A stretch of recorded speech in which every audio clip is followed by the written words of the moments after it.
Hey, welcome to Suite 301. Coming to you live from Pittsburgh, Pennsylvania. We're here to give you the latest news and updates on all things Colt Club sports from around our leagues. You can watch all our broadcasts on our Suite 301 page, our Facebook pages, and on YouTube. Yes, Sandy, and remember to like our Facebook pages, follow our Twitter accounts for the latest news and media, and also subscribe to our YouTube channel for videos from all of our leagues and to watch previous episodes of Suite 301.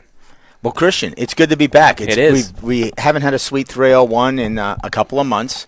Our old SID, Joe Schaefer, moved on to a new job. We scoured the globe long and hard for a new one, and we're blessed to have our new SID and Suite 301 producer, Antonio Sacca, behind the computer here today, bringing our show back to life. So yes, he's doing a great job. We've missed our viewers. I've missed you on set, and we're glad to be back. We got lots to catch up on. So where should we begin? Let's start with baseball. All right, let's start with baseball. Bring in the expert. Oh, who's this guy? How we doing, guys? Eric, good to see you. Yes, Eric. Okay, I just wanted to make sure it didn't sound like I could hear you guys as well, but I think we're good on Mr. Tony Sacca. So what's going on? We'll talk some baseball with you. Fall season. We finished that up, closed the books on that. Yep. But we had a lot of games played, but we also had some fall tournaments We that our did. teams So participated in. I'm going to touch on a little bit D1 and then D2. These are all NCBA sanctioned games, so we're talking conference games, non-conference games, and obviously we'll touch on fall tournaments in a little bit here. So got 6 teams on each that I kind of highlighted. In D1, they don't play as much, so there's not as many games. But Delaware, 6-0 in the conference, 10-0 overall. Miami of Ohio, 2-0 in the conference, 9-1 overall. UConn is a perfect 7-0 in the conference, 7-0 overall. Purdue is 3-0 in the conference. Michigan 3-0 as well, and 5-0 overall. Iowa 3-0 in the conference as well. So good for these guys. Obviously in Division I, this season's a little bit longer than Division II, so there's not as much as urgency to play conference games in the fall. So these guys got a nice head start for the spring seasons. They're sitting pretty, so shout out to those guys. Division II, I've got some notes here as well. TCNJ 6-2 in the conference, 12-3 overall. It's a lot of fall games. It is, and they've actually beaten several D1 teams. Off the top of my head, Drexel is one of them, who's very good in Division I, predominantly in the regional, I think pretty much every year in the North Atlantic. So good for them. Cal PA, 9-0 in the conference, 9-0 overall. We'll touch on them in a little bit because they won our Charleston Fall Invitational. Wisconsin D2, 6-0 in their conference. North Dakota, 9-0 in the conference and 12-0 overall. They have also beaten several Division I teams I saw. James Madison 5-1 in the conference. Big thing to note, they took 2 or 3 from Salisbury. Salisbury is a returning World Series team annually in the playoffs. Annually? I'm not sure if that sounded right. They're in the playoffs every single year in their World Series last year. So kudos to them as well. And Eastern Michigan, 5-0 in the conference, 8-3 overall. They play a tough non-conference schedule. I know they're 3 of their losses were to Michigan, a great Division I team in the NCBA, and then a local community college as well. So shout out to these guys. Obviously, some other teams have played in the fall. Check out the standings pages on both sites, get updates, and it's going to be a good spring. Absolutely. I mean, that's a lot of baseball to play for some of those teams in a short period of time. So exciting to see them getting out there competing already. So let's talk. And it sounds. Well, you know what I'm hearing. You know what I'm thinking. I'm thinking there might be a couple of teams that might be moving up next year. There are, and I actually had discussions with a couple of them at these fall tournaments because these Division II teams are looking good, which is great for them, especially with the long layoff with the pandemic, or maybe not playing as much last year. So shout out to those guys. So some fall tournaments. If we can get that graphic back up there, there we go. So Greenville Fall Invitational, NC State took it home. They went 4-1 on the weekend. They were the champ. They were actually the wild card within their pool play. Tennessee won that pool. North Carolina, Tennessee, and South Carolina were the other 3 teams that made the Final Four. North Carolina went 4-1 on the weekend. Tennessee 3-1, and South Carolina 3-1, which I believe they are the defending 2-time champ coming into this event. South Carolina, that is. So 4 really good schools, Division I schools. It's great to get some baseball in the fall. I know Greenville's been going on for 7 or 8 years now, so kudos to NC State for taking that home. Shout out to Jimmy Henderson as well for running absolutely. that event, his first fall tournament. 12-team event, no easy task. 3rd month on the job or whatever it may be. So good for him. What's next? We got Charleston Fall Invitational. I was actually there. Cal U of Pennsylvania took that home. They went a perfect 4-0. Only allowed 5 runs on the weekend. They had a plus 31 run differential. Talking about a Division II team that should be a Division I team. No joke. These guys are legit. Everything they do right. Pitching, hitting, small ball, defense. They got a full squad. They were countless home runs they hit. Their pitchers were throwing strikes, pounding the zone. I think they should be in Division I. But for now, for this year, they're going to be a threat in Division II level.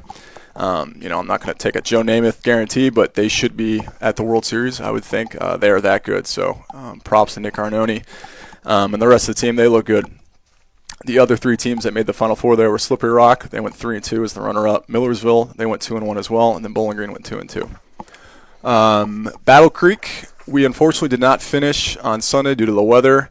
But our Final Four, number 1 seed was Western Michigan at 3-0. Ohio State D2 at 2-1. Ohio State D1 at 2-1. And Michigan State at 2-1. We had a 12-team event. We had a lot of good baseball. A lot of those teams, it was their first time out. Probably in over a year and a half. So it was great for them to get out there.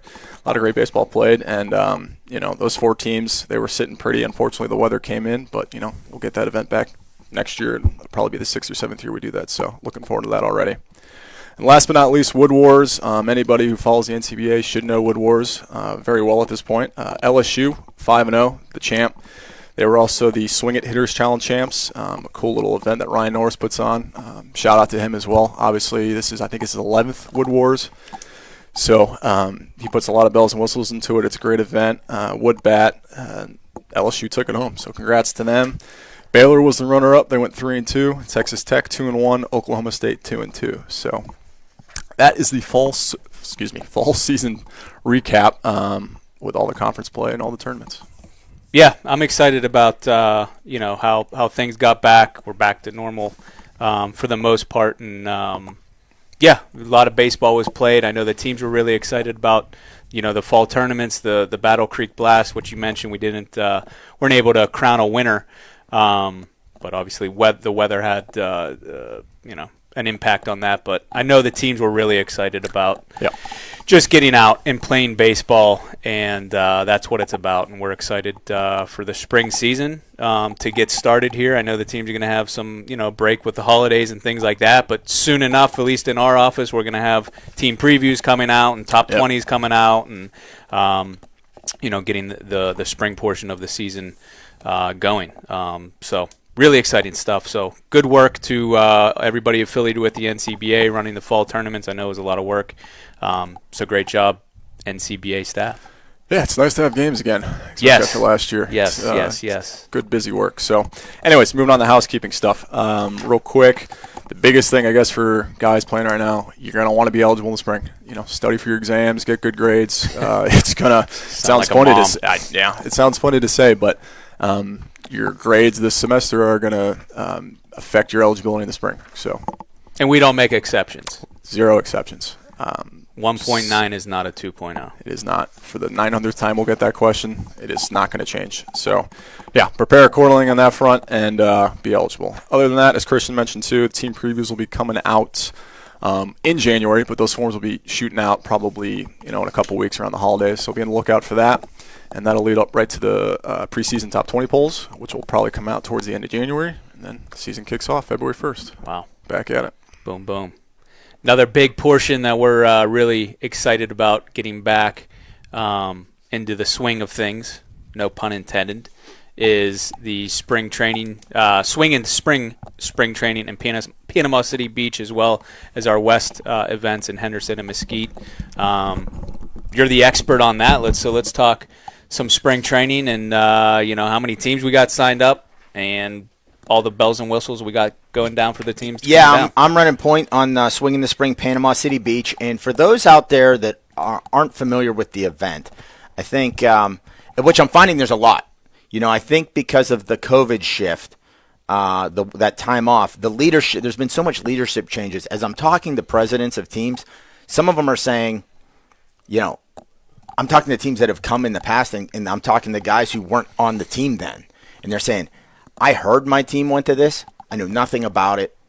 I don't know how to plan it. Help me. Yep. And I'm there to help them. We're working on budgets. I'm helping them book their rooms, explaining it all to them. There's other schools we're talking to that have never been, and so their team has never been there, and they weren't leadership back before COVID, they know nothing about it. They're like, I don't even know what you're talking about. We get on the phone, we talk about it.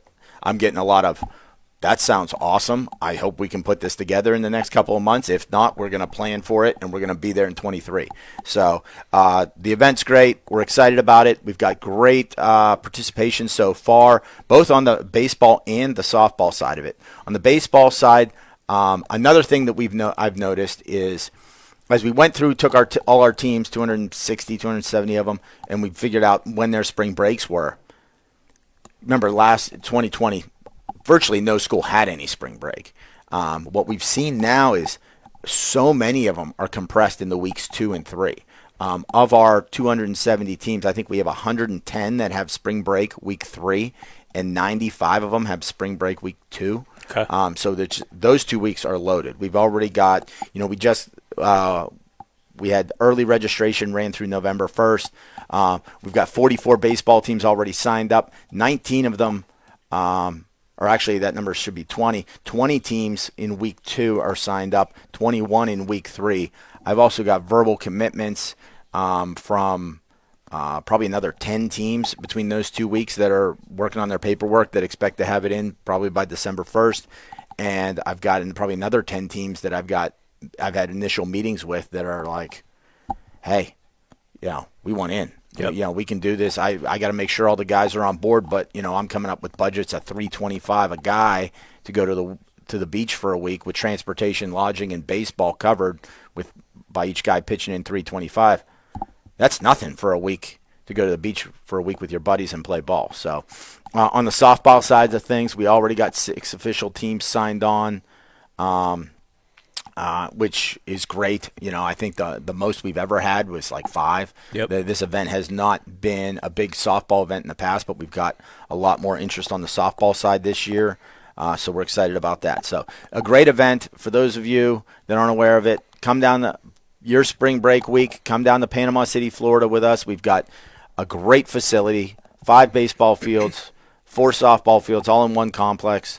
That complex is 6 miles from the beach. We've got something like 13 hotel partners, ranging from high-end vacation-style condos all the way to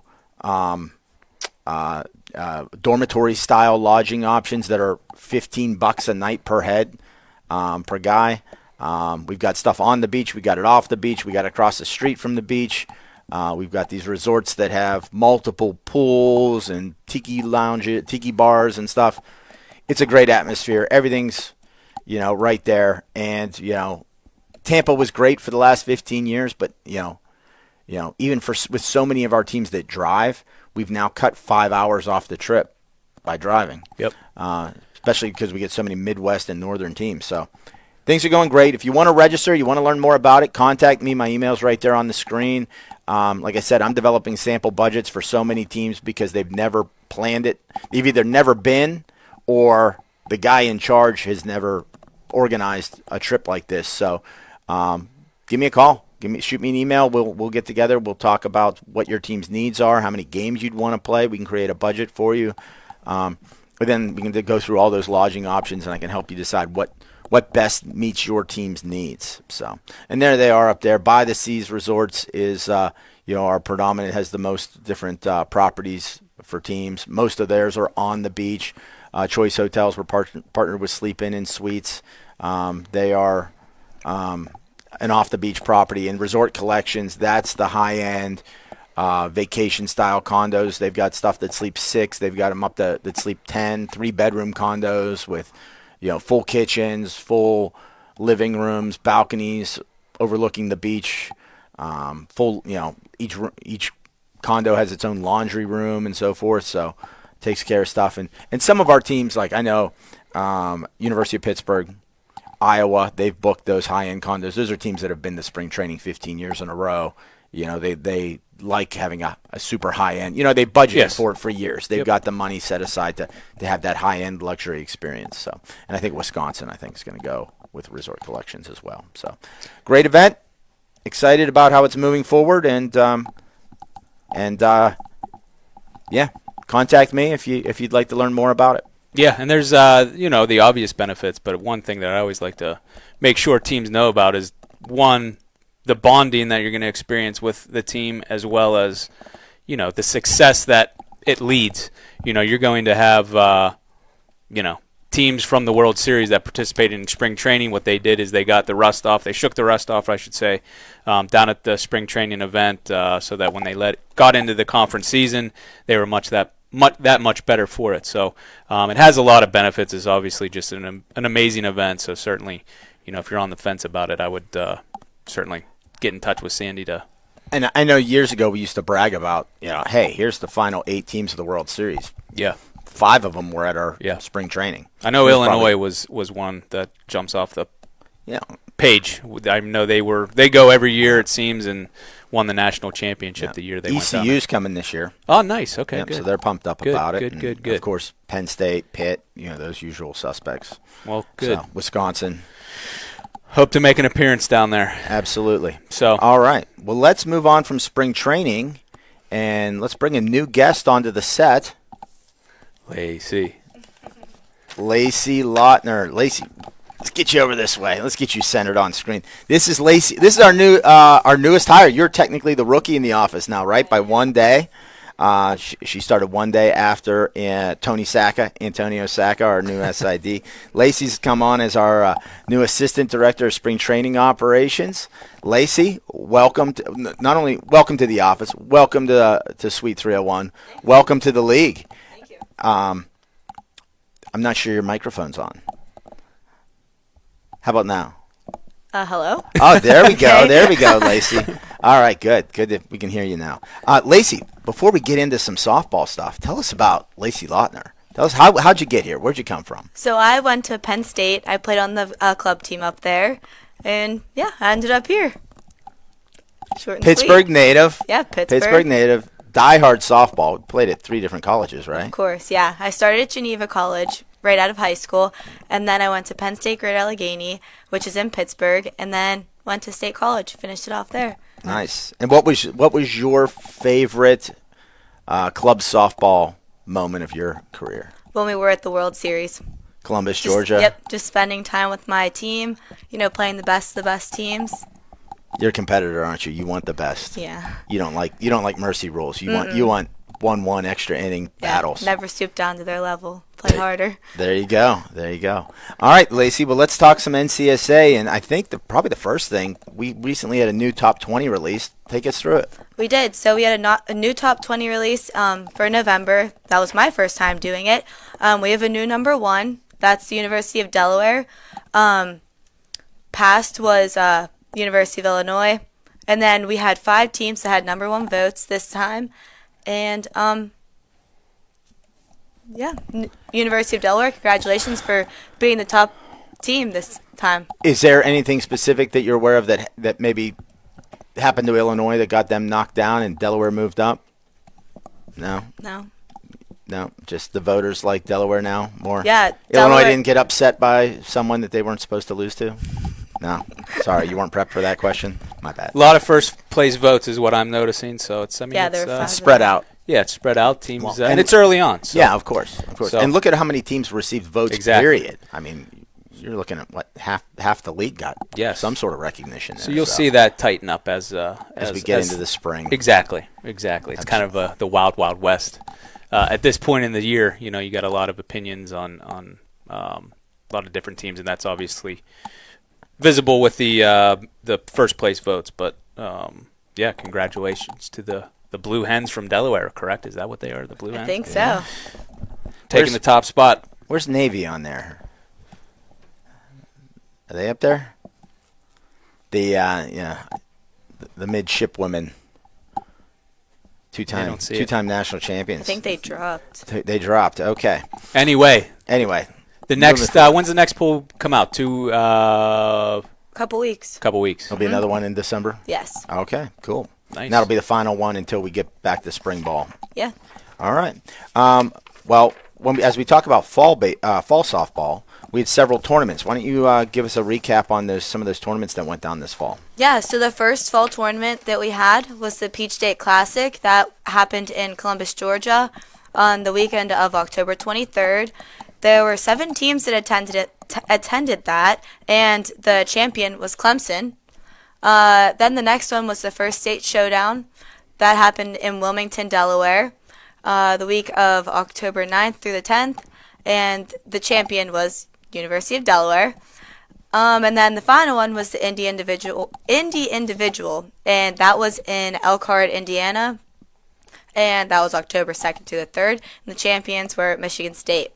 So pretty competitive teams attended those events. Yeah, the Spartans, a team that makes the World Series quite often. Mm-hmm. Very well-run program there. So congratulations to Sparty there. And Delaware earned themselves the #1 ranking following that.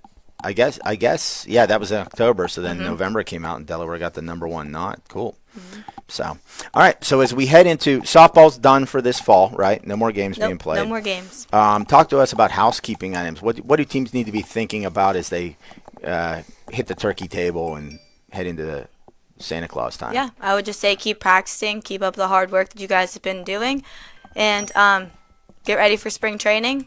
I'd like to see a couple more teams sign up. We have a good turnout for right now, but a couple teams. Okay. I'd like to see. Do they need to, from a housekeeping perspective, do they need to submit new academic letters come January and so forth? And yeah, definitely. We still have a couple of teams who need to submit their new academic letters, but most teams are on top of that for right now. Okay. And for other teams out there, remember December 31st is the dues deadline to get the discount, so that's coming up. Invoices have been sent out, so everybody should have that. Take advantage of that. Pay your dues early. Save yourselves $100. Mm-hmm. So, anything else on the softball side before we part ways? That's all. I think we covered it. All right, Lacie. Well, welcome to the show. Thanks. Congratulations on getting your first segment out of the way. We look forward to many more into the future. Definitely. All right, we'll be back after this commercial break. And we'll get into some football.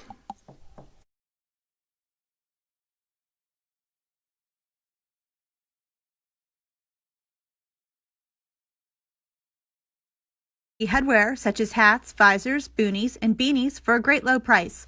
All items are customizable to meet our team's needs. Contact Felicia.Battaglia at coldclubsports.com for all of your headwear needs. Rawlings is the official uniform, apparel, and equipment sponsor of the NCBA and NCSA. All member teams receive up to 45% off on all Rawlings orders. All uniforms and apparel options are fully customizable. If you have any questions, feel free to reach out to Justin Rickert at justin.rickert@coldclubsports.com or call at 412-321-8440, extension 111.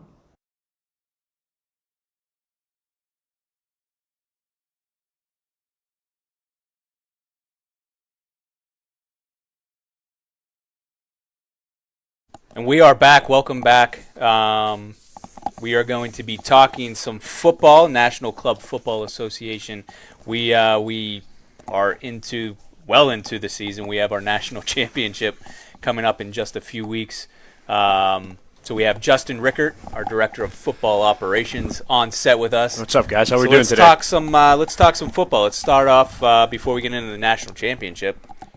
Right, yeah, like the last couple months, we normally have Sweet 301s to recap the season in season. Take us through the whole season because we missed it. Yeah, so overall, it was a stellar season by a lot of the teams here. Coming back from COVID, it was definitely a difficult time for a lot of these teams. So we really, a lot of them really powered through and did a really good job just putting together a really good season this year.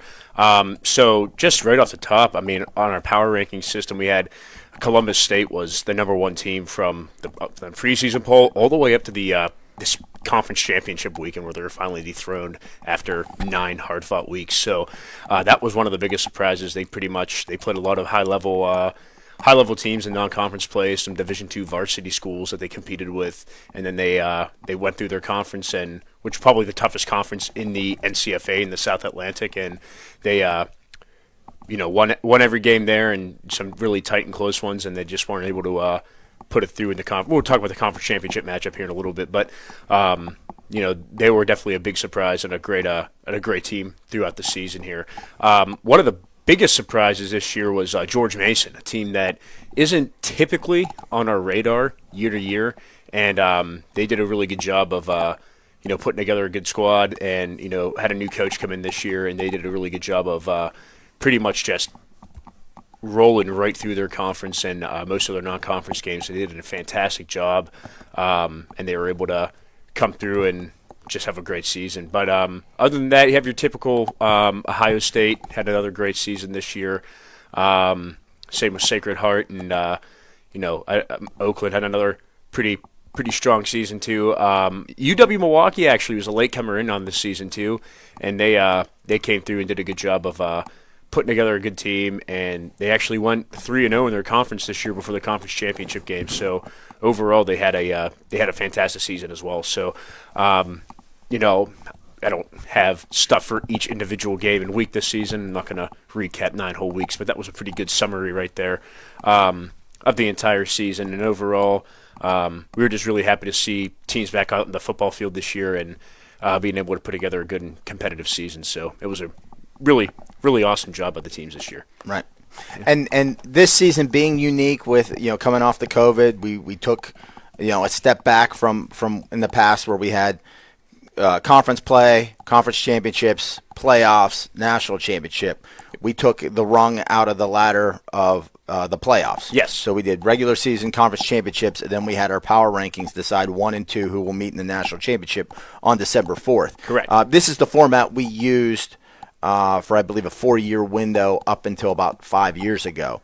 So it's a system that we know how to operate within, and that was the plan going into this season to get the NCFA back up and going. So let's talk about those final power rankings. Let's take us through those. Yeah, absolutely. So final power rankings, you'll see them up there on the screen. So we got the top 10 up there for the final power rankings of the season. You see Ohio State and George Mason, your 1 and 2 up there. They both won their conference championship games in Week 9. Ohio State was able to beat up Wright State 55-12, and George Mason had a victory over Pitt of 70-0, just to kind of go and show how competitive they were all year this year. And then you had to round it out there, Sacred Heart, Gordon State College was able to jump up over Columbus State, who was the number 1 team pretty much the whole year. And after Gordon State took down Columbus State in the conference championship, they were able to jump them there. And you can see the rest of those teams there. Every single one of those teams played in their conference championship games. So you can see the power ranking system does kind of reflect the play on the field as far as how we go there, as the top 10 kind of all 10 of those teams, like I said, played in the conference championship games. So it was, like I said, a nice competitive season for all these teams involved, and really came down to the wire here. It really did, yeah. Like I said, Columbus State was up there the whole season, and George Mason, Ohio State, Sacred Heart were all kind of on their heels pretty much for the entirety of the season, and then had a few major changes come right after the conference championship. And Ohio State and George Mason played a non-conference game earlier in the season. They did. Ohio State came out on top just by a sliver. Oh yeah. So I think George Mason's probably real excited about getting their redemption shot on the national stage. There's no doubt about it. I mean, there's no doubt about it at all. They're ready. Both these teams are hungry, and they want to get at each other this year. So some people, and I believe we have this graphic available. People ask us, the power rankings. How are they determined? It's a formula we use there. That's probably pretty small print font there for you. But it's a combination. It's a 4-part formula based on the rankings by the voting panel. They vote every week.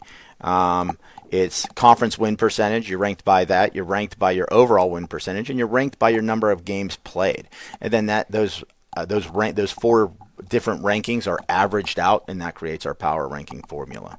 And that's what got us our number 1 Ohio State and our number 2 George Mason.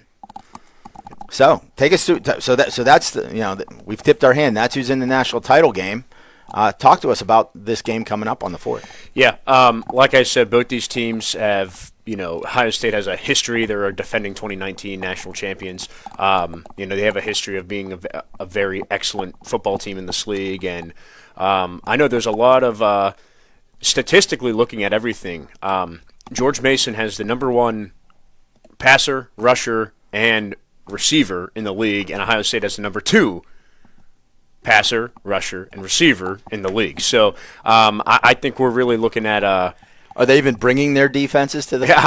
No, I mean both defenses have been working really well too. I can't speak as much for the teams they're playing necessarily, but I know both these teams have they're defensively they've showed out pretty well all year too, but just offensively they've been powerhouses throughout the whole year. So I'm anticipating a just a great matchup between these two teams. Like you said, they matched up against each other in a non-conference game in Week 4 earlier this year, and it was a 29-28 final. So it was really a nail-biter there, and it came down to pretty much a last drive, last play, and I could definitely see that happening again here. But like you said, anything can happen on the football field, so we'll see. But I just think it's going to be an explosive offensive battle between these two, and we'll see how the defenses hold up on that, but yeah, there's definitely a lot of talent on both sides of the ball for both of these teams. So what's the over/under line? I don't think I'm allowed to say that on air. Okay, I'm not sure. That's true. I'm setting it at 57. Oh yeah.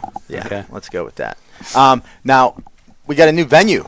We're heading to Waynesburg. That's correct. The previous 3 championships, maybe even 4, I think, were at West Liberty University in Wheeling, West Virginia, and I think due to COVID concerns, they weren't letting outside groups rent out any of their facilities for any reason. So they couldn't commit their facility to us this year, so we went on the move. And I know, we reevaluated because what our teams have told us is we want it to be centrally located. We went through the process of reevaluating where centrally located is, and Waynesburg University falls right in that mix too. Yeah. So.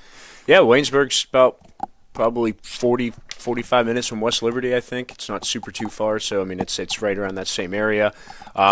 Beautiful Division III football field for the Waynesburg University varsity team, and I really like the venue a lot. It's good, pretty much everything around it's pretty good. It's nice, great field, and some new updates made to it pretty recently. So I'm super excited to be there, and I'm just hoping the event goes off without a hitch. All right, absolutely. Well, let's see. So that's the national championship. What's next up on the docket that teams need to be looking forward to? So next stuff here, just some housekeeping items. The big thing is All-American nominations. So I got a deadline set for November 30th. I just sent another email out to teams today about it. We need to have all those nominations in by that date, or you're not going to get your nominations in consideration for All-American nominations after the championship game.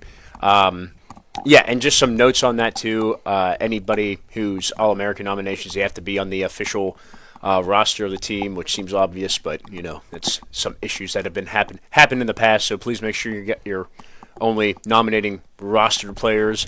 Make sure their stats are on the website as well, because we have to have something to go off of. We can't just go off of whatever you put in the nominations. So make sure you just get those stats updated, get those guys and those rosters in place, and we'll be good to go. So we'll release those shortly after we get them, and hopefully everything goes off there pretty well. So that's what we're looking at right now. And one of the things that came from the NCFA meeting last year, and if you're a NCFA player out there and you had a good season and you're hoping to be an All-American, go to your coach, remind him, hey, you nominated me, right? You nominated guys from the team, right? Because, there's 1,000, maybe 1,500 kids playing in the league.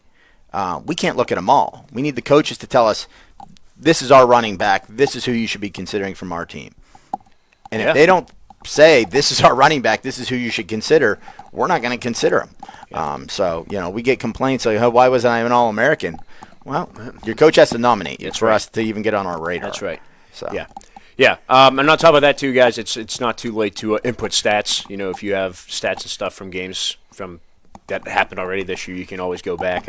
Whoever has team manager access for your team on the website, they can go back and input stats for a game in Week 4 if you didn't do that yet. So, for a lot of these teams whose season is over, it's a good time to, maybe sit back and take a look and try to do that if you can. So, but please don't forget to do that, because, just a name on a piece of paper isn't going to get you, on the All-American list. So. Right. All right, good stuff. Well, Justin, thank you. Thank you guys for your NCFA input, and best of luck with your national championship in 10 days. Right. Thank you very much. All right. All right. Now, we on the basketball, right? Let's do it. Let's just dive into basketball, and this is right where your wheelhouse. Yes, VP of basketball operations. Should we start with men's or women's first? Let's start with women's. I want to talk about the top 15 pool in women's, and then I want to get into the Happy Valley Fall Tip-Off. You see the top 20 listed, the top 15 for the NCBA-W. You see number 1 is Penn State, number 2 is Ohio State. I got to see these two teams play in the Happy Valley Fall Tip-Off, and not to take away from any of the 13 others in the top 15, but those teams are really, really good. Penn State and Ohio State, two Big Ten schools that were in the championship game at the Happy Valley Fall Tip-Off, which I want to say was a 2-point game that Penn State won in the championship. Just a really, really well-played game. Two really, really good teams. So they deserve that ranking of 1 and 2. And you can go through the top 13. I'm not going to go through it, but certainly wanted to mention how good those two teams are and how impressed I was with how organized they were and how well they played throughout the entire Happy Valley Fall Tip-Off. So kudos to those guys. I believe we'll be taking a week off for the women's top 15, and we'll have the next one come out probably a week from today. So be on the lookout for that. Jumping into the fall tournament, the Happy Valley Fall Tip-Off. This, I guess, was our second one that we hosted in State College. Obviously, didn't have one in 2020 because of the pandemic. But we were in a new facility in State College. It was the Nittany Valley Sports Center, pretty much a brand new facility. We had 16 men's teams competing, and we had 6 women's teams competing. And I've put on working with the NCBA and even the NCBBA, working for Call Club Sports, I guess just in general, I've put on a number of events. And this event, honestly, I don't think it could have went any better. Obviously, you can make improvements, but it just went smoothly. The teams had a blast. The teams were competitive. There were so many good teams there. The women's teams were really competitive, as I talked about with Penn State and Ohio State. But we even had Pitt, who's not a member team. We hope to get them on.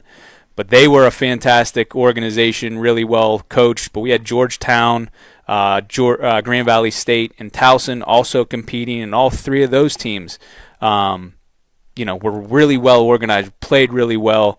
And it was just good to see, because I'd never seen the women's portion of the league. So it was good to see those girls playing, and I think they really had a good time. And I've learned a lot. I got to talk with some of the women's teams about, apparel that we ordered. Women don't prefer the women's cut shirts. They prefer a men's cut shirt. So it's just things like that. Getting, feedback from them was nice. So on just specifically talking the women's side of things, congratulations to Penn State for winning it. But I think overall, it just went really, really well. And we hope to build off it. We certainly hope to have 8, which we planned on women's teams for 2022, I guess. But, I think you could talk to any of the 6 women's teams that participated, and I would hope they would come back because they seem to have a ball. On the men's side of things, we had 16 teams, and it's the venue's energetic because there's so many teams playing. We were in State College. Penn State was obviously participating. Penn State made it to the championship game. They eventually lost to Vermont, but they brought a lot of fans. A lot of parents came out, so the building was electric. It was loud. It was lively. So it was a good atmosphere. It was a really, really good atmosphere. The venue was great.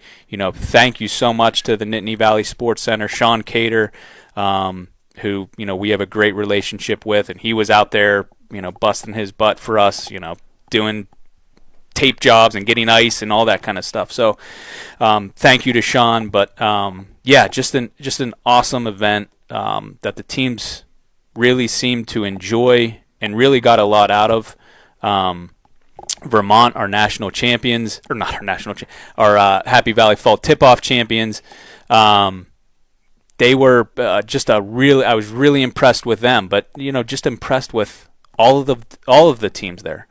I think the final 8 that we had were the 8 best teams there. So the single elimination portion of the event was really, really good, really tight games. So I could go on, but I want to, just thank all the teams that participated. Hopefully you all be back in 2022. We hope to make it bigger and better, maybe bringing on a second venue and obviously going out west, having another one of these events that, our staff will be at. We will staff, we will organize, because I know a lot of the teams do these on their own, which is fine. But from our standpoint, we've been doing these things for a long time, and we're excited to put these types of events on. And this event was just one of those that I was really proud of. We had Alec Verhoff out, who runs the women's side. He flew out to meet with the ladies and things like that. So it was good. It was good. And yeah, I know I had heard great things that the tournament went off really well, and I'm excited about getting this state college event back. It's very accessible on the East Coast. New England teams can come down. New York, we can bring some Midwest teams can come. Some Mid-America teams can come up. It's drivable for a lot of areas, and if we can make this thing a tradition every year, people start, hey, we want one of those 16 spots to get in for the men's side, 8 spots for the women's, or maybe we can grow it even further. I think get something going out west and, get a couple of these fall tip-off tournaments off, because it's exciting to be able to come out of the gate. Maybe you just had your tryouts. Hey, guys, let's see what we do. Let's see how we stack up, and then we'll see where we need to improve upon and see if, is Vermont going to raise the trophy at the end of the year too? Are they going to be they might be a fall tip-off champion. Are they good enough to be a national champion? Yeah. Check back in a couple of months. Yeah. So, and to touch, all these games were, NCBA sanctioned games, so they counted towards your record. We had, I think, 44 total games played, men's and women's, in under 48 hours. So, yeah. Really exciting event. Really happy for the University of Vermont. They are a really, really good team. Obviously came from, I think they said it was about an 8-hour drive for them. So congrats to the Catamounts from the University of Vermont. And, yeah, I'm excited to see how they do. And a lot of these teams that I watched a ton of basketball. I was kind of the floater going around. So I saw a lot of these teams play, and I was really impressed with UConn.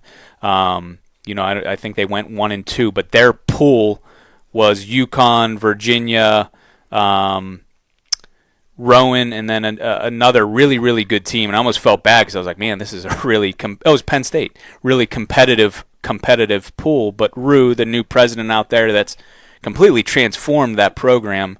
He was like, we love it. We want the competition. So just really impressed with a lot of teams. Got to see a lot. So I'm excited to see how the season progresses and how these teams do throughout the season. But leading into that, the top 20, we had the Phenom Elite top 20 come out a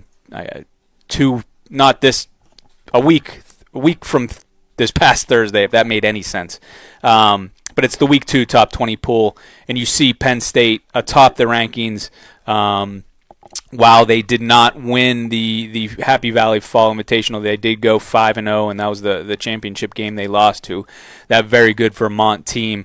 But Penn State's up there, UMass Lowell, Ohio State, Gray, who's their main team, is up there. Notre Dame, Vermont obviously made a huge jump. I think they were not ranked and all the way up to number 4. 4